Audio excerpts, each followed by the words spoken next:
In this video, we're going to take a look at Final Gather. Final Gather is an indirect lighting method that simulates global illumination. It also allows light to bounce from one object to another. Normally, inside of the CG world, a light is emitted from a ray, hits an object, and stops. Utilizing Final Gather will allow that ray to continue after it makes impact with a single node, and then continue to bounce around in the scene. What's cool about Final Gather is that we actually don't even need to have any lights in our scene whatsoever. We can use the intensity of color in order to illuminate our scene. To start, let's open up our render settings, and Final Gather is part of Mental Ray, and it's located under the Indirect Lighting tab. We can see there's a rollout down here at the bottom for Final Gather. And to activate it, we just need to check Final Gather. Before we do that, I'm going to switch back to my Common menu and scroll down to the very bottom and go to Render Options.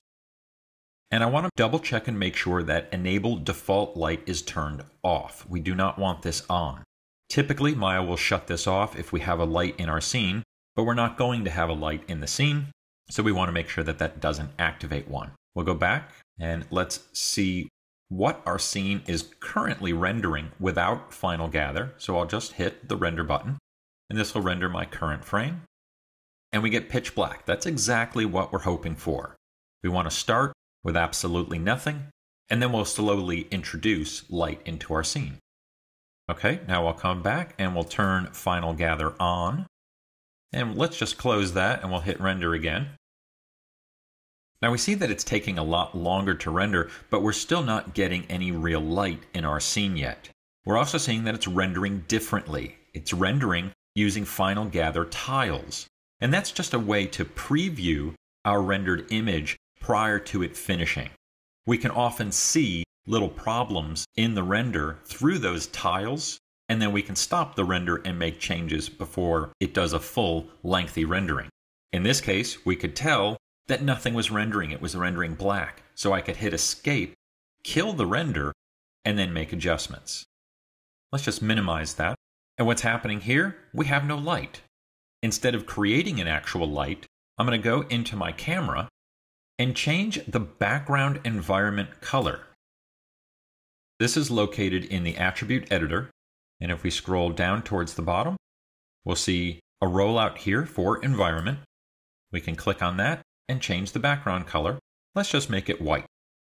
We'll go back up and let's hit render again. The first thing we'll see are those Final Gather tiles. This time I can tell something is definitely rendering. Final Gather is using the intensity from that background color to shoot light into my scene. And now we get our finished render, rendering out at 27 seconds at a very low quality. I'll just click to save that particular image. And as we look at the scene here, we can see that we're really kind of losing a lot of detail. Now there's a couple of quality settings that we want to adjust here.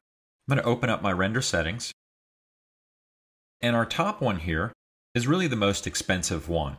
By increasing the accuracy, we will improve our Final Gather results, but it's also going to increase our render time.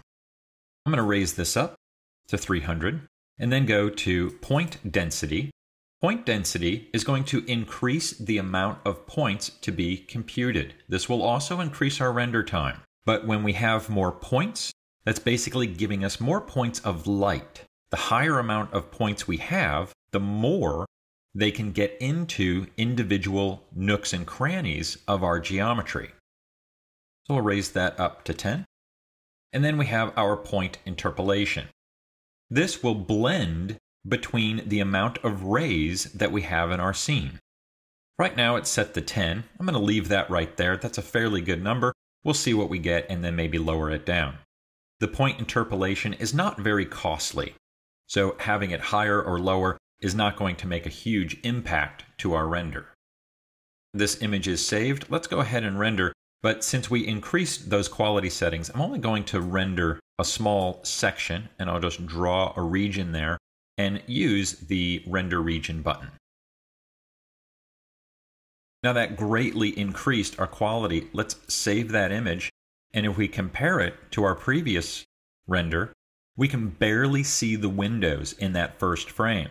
By increasing the accuracy and point density, it really makes them punch out. And now we can pick up all of that detail that should be out there in the distance. Now we still have some quality issues. The image looks like it's breaking up. We get lots of little artifacts there. To control that, we want to go to the Quality tab. Now this has nothing to do with Final Gather. This is separate. This is in our sampling, and we have a general quality slider here that allows us to increase the overall quality of all of the anti-aliasing in our scene, which will make a huge impact on the final render. So let's save this image, and we'll do, again, just a small regional render there, and take a look how that quality impacts our render. And now a comparison. You can see all those little artifacts breaking the image up there. Now with an increased quality, it cleans the image up. You can probably notice it mostly right down here on this pole as I go back and forth between the image there. Now increasing the overall quality will also increase your render time. I'm going to minimize that. And I'm going to go back to that camera and let's turn off this background color. We'll just set that to black. So now no light intensity will hit our scene here. And I'm going to choose indirect lighting.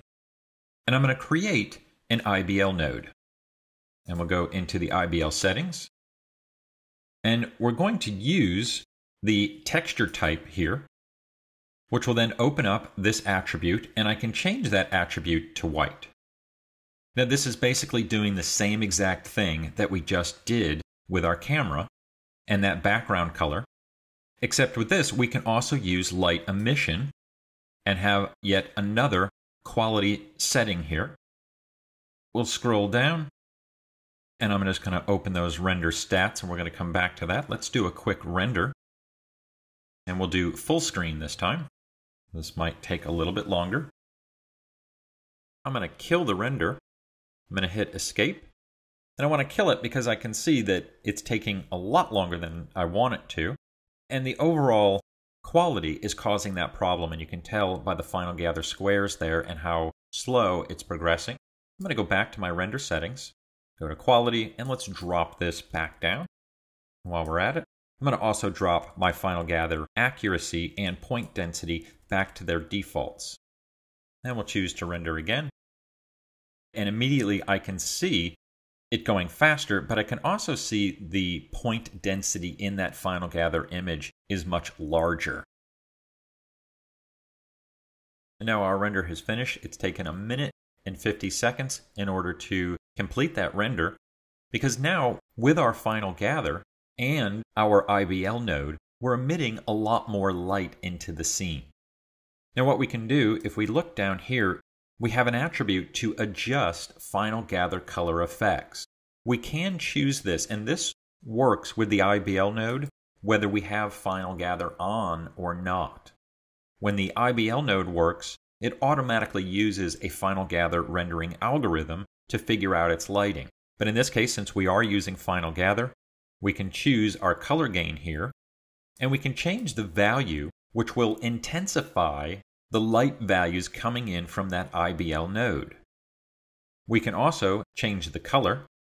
We can make it more of a blue sky, go a little darker, and then we can render that with that blue sky image in there. And we can also adjust how much light the Final Gather is affecting using the primary diffuse scale or secondary diffuse scale. So if our scene is too dark, we can click on these nodes here and actually change that value so that it's higher than 1. We'll just set that to 2 for our primary diffuse. And let's go ahead and do one last render here. We'll save that image and render. There we go, and our render has finished up. And you can see that that color gain from the IBL node, bringing in that blue color, and then the primary color scale, recapturing some of that light back because we doubled it, so we kind of took the color down with the gain, but then brought it back in with our Final Gather diffuse scale. The rest of this, that high grain look that we're seeing there, is all quality settings. So we'd want to increase the quality on the IBL node as well as in our render settings in the overall quality for sampling. Remember, these will really increase our render times. We could probably end up going from a minute 29 to upward of 20 to 30 minutes per frame with this current setup.